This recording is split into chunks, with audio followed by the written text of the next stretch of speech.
The other woman conversation is usually framed in very simple terms: villain and victim. But psychologically, it's often more complicated than that, right? So, first, welcome if you're new here. I'm Zokai, the modern day priestess, and your conversation leader for today. If not, hey girl. All right, now let's really talk about this, okay?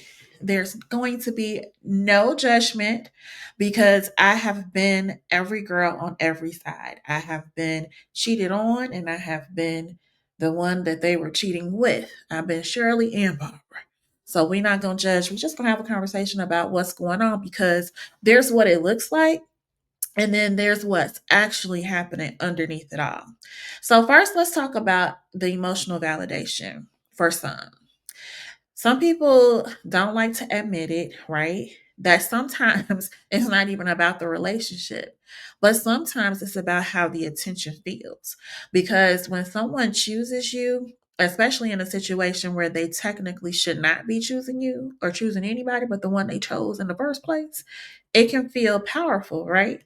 It can feel like, oh, I must be special, I must be different, there's something about me they can't resist. And that feeling, it can be intoxicating. But if we really think about it, it's not just the attention. It's selective attention. They're not choosing you in an open, easy situation. They're choosing you in a complicated one. And for some people, that makes it feel even more validating. Like, oh, if they're willing to risk something for me, that must mean this is real.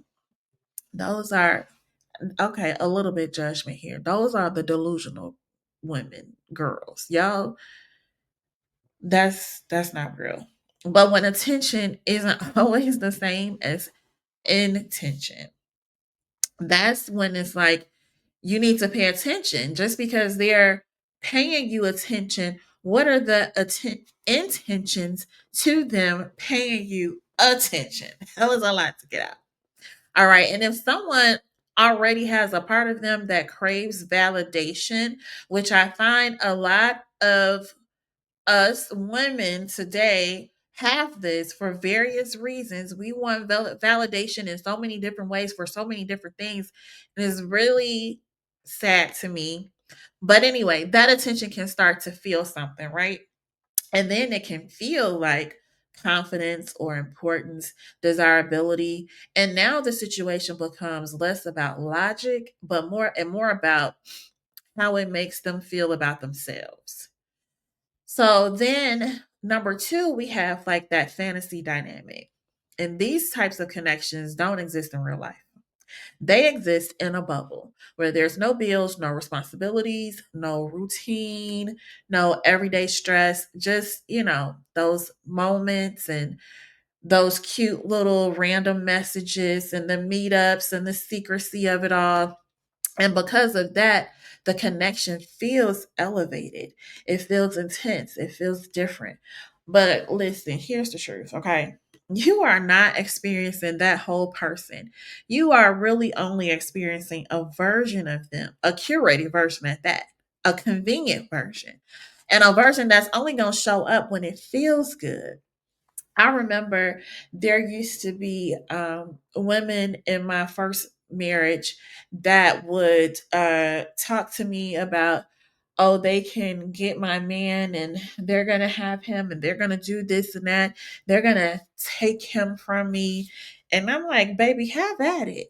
Okay. Because whoever you got right now, that ain't the real him. And if you think that once I'm out of the picture, you can handle him without me being the buffer for him and you get all of him, I guarantee you, you are going to pay me to take his ass back, okay? Because he is only showing you the version of himself that's going to make both of y'all feel good. Not that joker that I get every day, okay?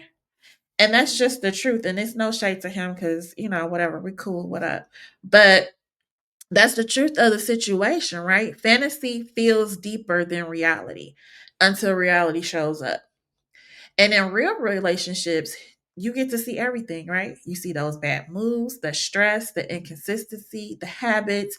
But in these situations, you mostly experience the highlights. It's the highlight reel of that person, the chemistry, the escape. And that can trick your ass into thinking, oh, this is deeper than anything I've ever had before. But it ain't. It's not deeper. It's just less tested, right? Less real. And then we have number three, which is the belief that it will change. And this is my favorite. This is the part that keeps people in the longest.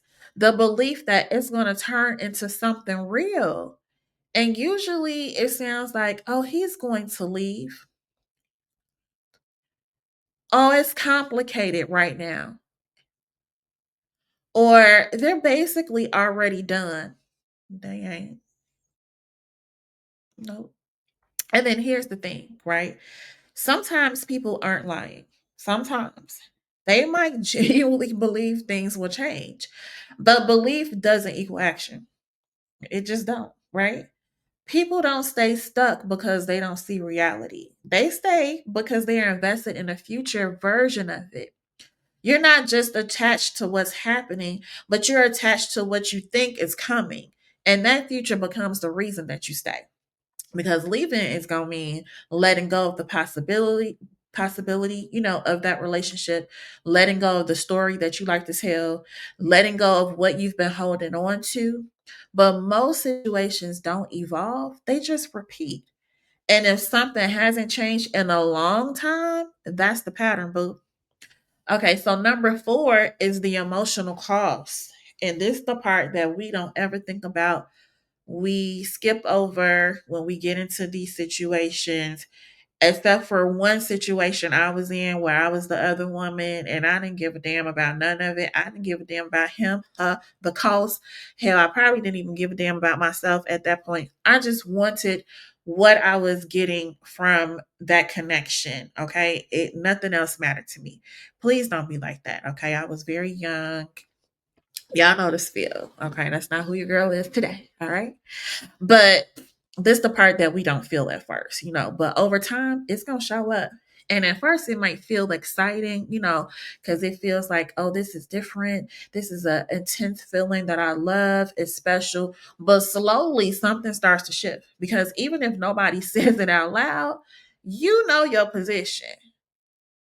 The girls used to know their positions. I don't think they really know too much anymore. But anyway, I digress.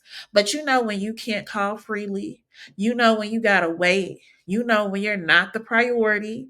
And that awareness, it starts to affect you. If you keep it honest and be real with yourself, because being hidden doesn't just affect the relationship, it affects how you see yourself. And you might not say it, but you're going to start to feel less chosen, less secure, less certain. And over time, that creates that self doubt, emotional instability, difficulty trusting other people. You can't feel fully secure in something that requires you to stay partially unseen. And even if the connection feels strong, if it requires you to shrink, hide, or settle, your body will eventually start to feel that. So when people look at these situations from the outside, they try to simplify it, they judge it, they label it. But the reality is there's always something deeper going on. And the real question isn't just why was somebody into that situation? But it's what did it give them that made it hard to leave? And if you've ever been in something like this, be honest with yourself.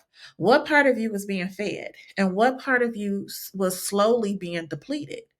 All right, let's talk about it in the comments, okay? Let me know. Which one have you been, Shirley or Barbara?